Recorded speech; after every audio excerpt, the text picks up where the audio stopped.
क्योंकि यहाँ तो ग्रुप वन का मान लो, ग्रुप टू का पूछ दे, किसी का पूछ दे, तो आयनिक मोबिलिटी हमारी साइज की क्या आएगी, इनवर्सली प्रोपोर्शनल आएगी। क्लियर हुआ क्वेश्चन? Yes sir. ठीक है, नेक्स्ट अटेम्प्ट करेंगे।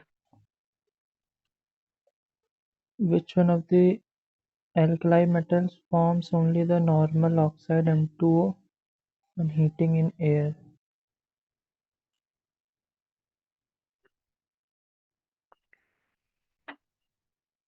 पोटेशियम हो जाएगा सर। नहीं। क्वेश्चन का मीनिंग समझो क्या है। कह रहे हैं विच of the following alkali metal form only the normal oxide on heating in air. पहली बात तो ये जो ग्रुप वन के हमारे पास मेटल होते हैं उसमें लिथियम हमारा ऑक्साइड बनाता है, ठीक है। सोडियम हमारा ऑक्साइड और सुपर ऑक्साइड, सोडियम हमारा ऑक्साइड और परऑक्साइड दोनों बनाता है। सोडियम के बाद में जितने भी हैं वो सब हमारे ऑक्साइड, परऑक्साइड, सुपर ऑक्साइड तीनों बनाते हैं। ये मीनिंग क्लियर हुआ? Yes sir. ग्रुप वन में only lithium form oxide and sodium form oxide, then peroxide, and remaining form all three sodium, sorry, oxide, peroxide and super oxide. अब question में लेकिन उल्टा पूछ रहा है। क्वेश्चन में कह रहा है कि अगर इनके ऑक्साइड हम लोग हीट करेंगे तो केवल ऑक्साइड कौन देगा, तो केवल ऑक्साइड हमारा लिथियम देता है। क्योंकि अगर सोडियम ऑक्साइड को करेंगे तो वो हाइड्रोक्साइड बना देता है अपना। सोडियम वाला क्या करता है या पोटेशियम वाले क्या करेंगे, सब अपने ऑक्साइड बनाएंगे। लेकिन एयर में हीट करने पर केवल लिथियम हमारा क्या करेगा, ऑक्साइड बनाएगा। लिथियम केवल Li2O बनाता है। बाकी फिर उसके बाद हमारा सोडियम Na2O तो बनाएगा ही, साथ हमारा Na2O2 भी बनाएगा। पोटेशियम K2O भी बनाएगा, K2O2 भी बनाएगा, KO2 भी बनाएगा। ये क्वेश्चन एनसीईआरटी में है, अगर आपने 11th का याद होगा तो उसमें क्वेश्चन था कि व्हाट इज द ऑक्सीड, ये KO2 इज पैरामैग्नेटिक वाई। ये इंटेक्स में क्वेश्चन दिया है एनसीईआरटी के। क्वेश्चन का मीनिंग समझ गए? यस। तो सेकंड वाले का करेक्ट आंसर है सी। ठीक है, थर्ड में जाएंगे। The ease of absorption of the hydrated alkali metal ion on an ion exchange reagent। ये आयन एक्सचेंज रेजिन वाला टर्म आपने सुना होगा हाइड्रोजन वाले चैप्टर में। इसमें नहीं permanent hardness of water remove yes sir. करते थे, यस सर। तो वहां पर रेजिन यूज किया जाता है कि यस सोडियम सर। रिप्लेस कर देता था मैग्नीशियम में कैल्शियम के बाइकार्बोनेट। तो उसी रेजिन की बात हो रही है, तो उसका ऑर्डर पूछा जा रहा है। तो आयन एक्सचेंज, आयन की मोबिलिटी किसकी ज्यादा होगी अगर पूछा जाए, लिथियम जिसका साइज छोटा होगा। आयन एक्सचेंज कौन करेगा, जिसकी मोबिलिटी ज्यादा होगी, तो इसलिए इसका आंसर आ जाएगा हमारा बी। एक तरीके से आयनिक मोबिलिटी वाला ही क्वेश्चन पूछ रहा है। फिर नेक्स्ट में क्या है, फोर्थ में द सीक्वेंस, फिर से देखो वही क्वेश्चन पूछा है, सीक्वेंस ऑफ आयनिक मोबिलिटी। हाँ अब उल्टा है देखो, आयनिक मोबिलिटी इन एक्वस सोल्यूशन पूछ रहा है। आयनिक मोबिलिटी,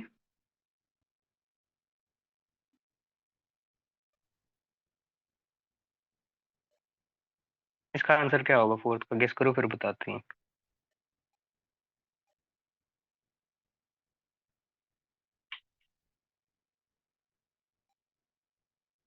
बी होना चाहिए।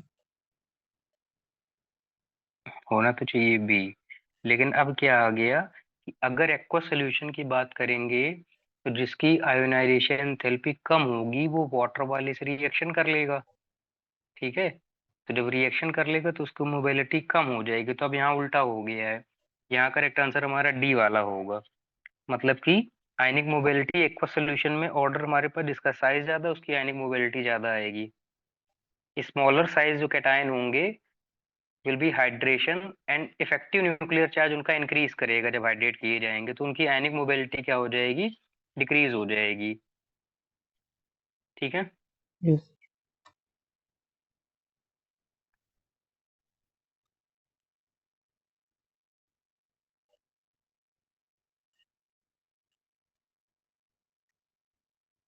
फिफ्थ वाला कराते हैं, वेरिएशन बेस्ड है, पहले बाकी कर ले, सिक्स वाला अटेम्प्ट करूँ। Which one of the following properties of alkali metal increases in magnitude as the atomic number rises या increases?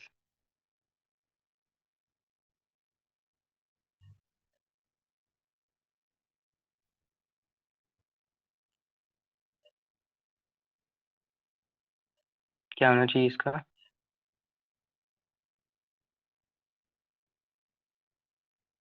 इसका फर्स्ट आंसर होगा, यस क्योंकि सर। एटॉमिक नंबर बढ़ेगा तो एटॉमिक रेडियस बढ़ेगी, तो जब एटॉमिक रेडियस बढ़ेगी तो जब उसका आयन बनाएंगे तो उसकी आयनिक रेडियस भी बढ़ेगी, तो इसलिए इसका ये ऑप्शन आ जाएगा।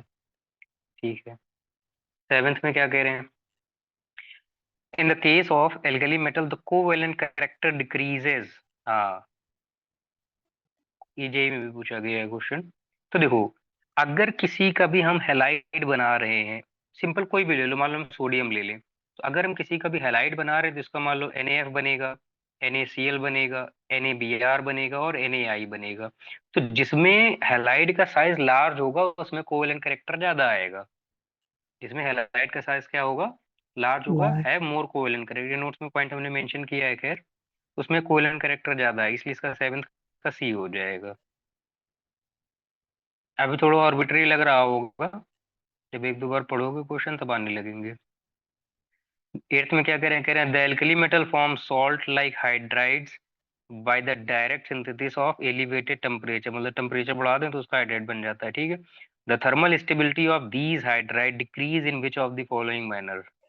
ठीक है। तो देखो, हाइड्राइड की अगर बात करेंगे तो सिंपल ऐसे समझो, approx same size more stable, जिनका लगभग समान साइज होगा वो मोर स्टेबल होते हैं।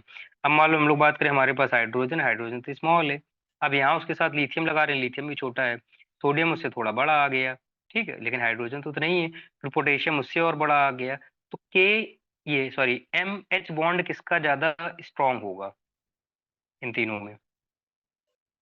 LiH। LiH, क्योंकि अप्रॉक्सिमेम साइज मोर स्टेबल। तो इसलिए एट्थ में करेक्ट आंसर हमारा क्या आ जाएगा? बी आ जाएगा। क्लियर हुआ? यस। हमें बस ये देख लेना है कि हाइड्रोजन के सिमिलर साइज कौन शो कर रहा है। वो हमारा लिथियम है, तो लिथियम वाला हमारा मोर स्टेबल आ जाएगा, इसलिए हमारा स्टेबिलिटी ऑर्डर आ जाए।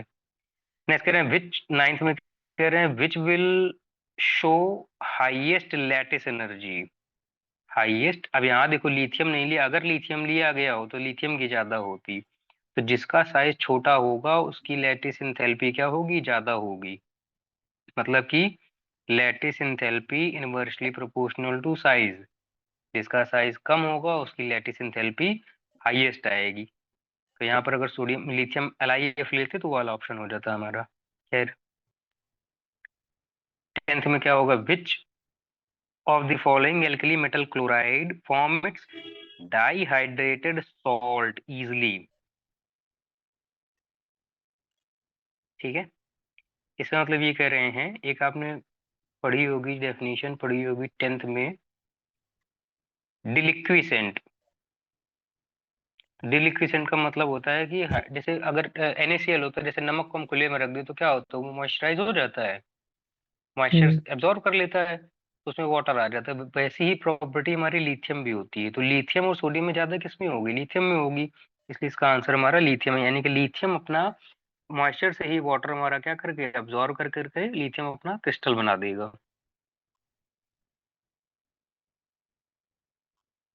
खैर, फिफ्थ वाला क्वेश्चन पढ़ लेते हैं। When substance A react with water, इसकी वाटर से रिएक्शन करा रहे हैं, it produces a combustible gas B, ठीक, बी बना रहा होगा, and a solution of substance C, B के साथ में सी भी बन रहा है। When another D substance react with solution of C, यानी कि डी की सी से अगर रिएक्शन करा रहे हैं, produces same gas B, B produce कर रहा है on warming, but D can produce B, लेकिन अगर डी को हम केवल गर्म कर देते हैं तो भी हमारा बी बन जाता है। Produces be with dilute sulphuric acid at room temperature. Substance A impart a deep golden yellow color to a smokeless flame on Bunsen burner. तो हमें बताना है A क्या है हमारा। पहले पूरे क्वेश्चन किस टाइप से लिख लिए, अब देखो यहाँ पर क्या है। खैर हमें तो मालूम है, आप जब रिएक्शन पढ़ोगे तब आएगा। जो बी गैस है वो हमारी हाइड्रोजन है। कैसे? अगर हाइड्रोलिसिस कर रहे हैं तो किसकी रिएक्शन कराई जाए कि हमारा हाइड्रोलिसिस, तो सोडियम से अगर रिएक्शन करा दें तो यहाँ हमारा बन जाएगा 2NaOH, और 2NaOH के बाद में हमारा बन जाएगा H2। तो H2 गैस बोल रहा था, यानी कि ये हो गया बी, तो बाज के साथ वाला हो गया हमारा सी। अब कह रहे हैं जिंक की अगर रिएक्शन करा दी जाती है हमारी सी के साथ में, तो ये क्या बना देगा, सोडियम जिंकेट बना देगा, Na2 ZnO2, और साथ में फिर से बी रिलीज कर देगा, तो वो कह रहा था फिर भी बना रहा है। फिर अब कह रहे हैं जिंक को केवल अगर डाइल्यूट H2SO4 के साथ ट्रीट करा दी जाए तो भी प्रोड्यूस कर देता है, तो ये जिंक सल्फेट बन जाएगा और यहाँ से हमारा H2 बन जाएगा। तो यानी कि स्टार्टिंग वाला हमारा क्या है, सोडियम है। रिएक्शन चाहो तो नोट कर लो, ये ए है, बी सी तीन की बात कर रहा था। ये इसी चैप्टर में दे रखी है सर ये। हाँ, अरे तो रिएक्शन पहले भी 10th में पढ़ी होगी एसिड बेस सॉल्ट वाले चैप्टर में, कि सोडियम की वाटर से रिएक्शन कराते हैं तो H2 गैस रिलीज करता है, जिसमें पप ऑफ वो करते थे, टेस्ट करते थे,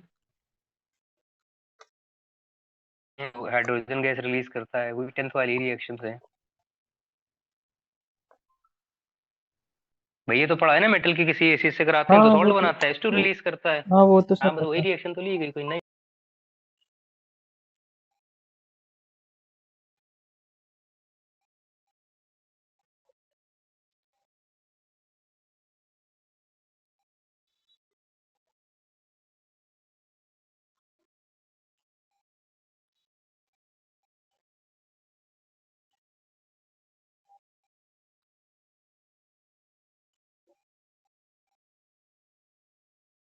नो तो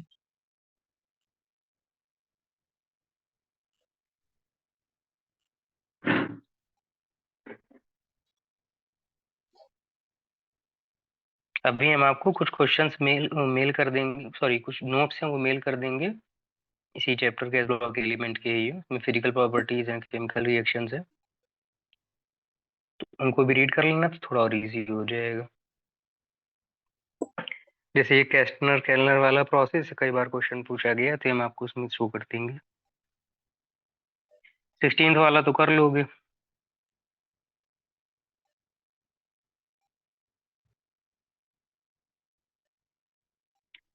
washing soda has a formula, तो क्या होता है, Na2CO3 डॉट NH2, ठीक है। यस 24 वाला आप कर लोगे। 24 वाले में क्या कह रहे हैं, विच of the following is an amphoteric hydroxide, तो देखो ऊपर से नीचे जाने पर बेसिक कैरेक्टर बढ़ता है, यानी कि नीचे वाला जो है वो मोर बेसिक होगा, तो ऊपर वाला क्या हो जाएगा, लीस्ट बेसिक हो जाएगा। अगर लीस्ट बेसिक है तो यानी कि एसिडिक होगा, तो एसिड और बेस दोनों आ रहे हैं, तो BeOH हमारा क्या होता है, एम्फोटेरिक हाइड्रोक्साइड होता है। BeOH हमारा क्या आ जाएगा, एम्फोटेरिक हाइड्रोक्साइड। जैसे 26 वाला है, on heating which of the following release CO2 most easily, जो जल्दी से डिसोसिएट हो जाएगा वो जल्दी से हमारा क्या कर देगा, CO2 रिलीज कर देगा, which is magnesium carbonate. Magnesium carbonate जब हम लोग रिलीज करते हैं, सॉरी जब इसको हीट किया जाता है तो ये बनाता है मैग्नीशियम ऑक्साइड, और साथ में CO2 रिलीज करेगा। बाकी को अगर करेंगे तो क्या बनता है, बाकी से हमारे पास बने रिलीज CO2 मोस्ट इजली, हाँ मतलब कौन सा जल्दी डिसोसिएट हो जाएगा ये पूछ रहा है। बनेगा बाकी में भी, लेकिन टॉप टू बॉटम जाने पर thermal stability of carbonate increase होती है, लेफ्ट टू राइट जाने पर thermal stability of carbonate decrease होती है। क्वेश्चन समझ में आया। यस एक ले लिया लिथियम कार्बोनेट, फिर ले लिया मान लो हम लोगों ने सोडियम का कार्बोनेट, फिर पोटेशियम का, ठीक है। यहाँ पर हम लोगों ने ले लिया बेरिलियम का, यहाँ ले लिया मैग्नीशियम का, यहाँ कैल्शियम का। तो टॉप टू बॉटम जाने पर थर्मल स्टेबिलिटी ऑफ कार्बोनेट्स क्या होती है, इंक्रीज करती है, और लेफ्ट टू राइट जाने पर thermal stability of carbonates decrease होती है। तो अब अगर ये पूछा जाए आपसे कि इन चारों में हमारे पास मोर लीस्ट स्टेबल कौन होगा, कैल्शियम और कैल्शियम मैग्नीशियम में कौन होगा, टॉप टू बॉटम इंक्रीज अच्छा कर रही है, मैग्नीशियम टॉप टू हो बॉटम। हाँ, यस मैग्नीशियम, बस मैग्नीशियम वाला है, यानी कि उसने इजीली बोला है ना, यानी कि जल्दी से कौन कर लेगा, जल्दी से मैग्नीशियम वाला हमारा कर लेगा। नहीं क्लियर हुआ। यस 22 वाले का आंसर क्या हो जाएगा,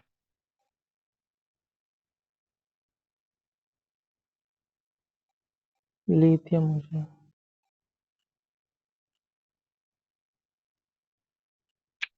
top to bottom size increase, left to right size decrease, left to right जाने पर साइज हमारा डिक्रीज करता है। अच्छा ये बताओ, बी हो सोडियम और जाएगा। मैग्नीशियम में बड़ा कौन? हाँ, सोडियम मैग्नीशियम में ये बड़ा। लिथियम और बेरिलियम में बड़ा कौन? लिथियम बड़ा। यानी कि बेरिलियम हमारा सबसे छोटा हो जाएगा, तो आंसर हमारा बी ही आ जाएगा।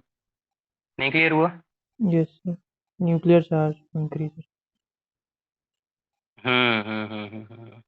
खैर, तो अभी आप ये करना, ये जो हमने फर्स्ट पेज के क्वेश्चन, सेकंड पेज में थोड़ा प्रोसेस आ रहा है, वो भी आपको पढ़ा नहीं हुआ, इसलिए प्रॉब्लम करेगा। फर्स्ट पेज में जितने क्वेश्चन करा उनको आप रिवाइज कर लेना। एस ब्लॉक आना है आपका, केमिकल इक्विलिब्रियम आना, और तीसरा चैप्टर कौन सा था? यही 3 आ रहा है सर, 2 आ रहा है अच्छा, मतलब एस मेरे। ब्लॉक के दोनों ग्रुप 1 ग्रुप 2 मिला के दो हो हाँ। गए। हाँ ठीक है चलो। तो हम आपको अभी नहीं तो कल सुबह हम ये नोट्स मेल करेंगे, उनको आप ठीक। रीड करना, प्लस अभी जो एक पेज इसके क्वेश्चन आप रिवाइज करना, इतना काम करना। फिर इसको नेक्स्ट में कल हम लोग कंटिन्यू करेंगे।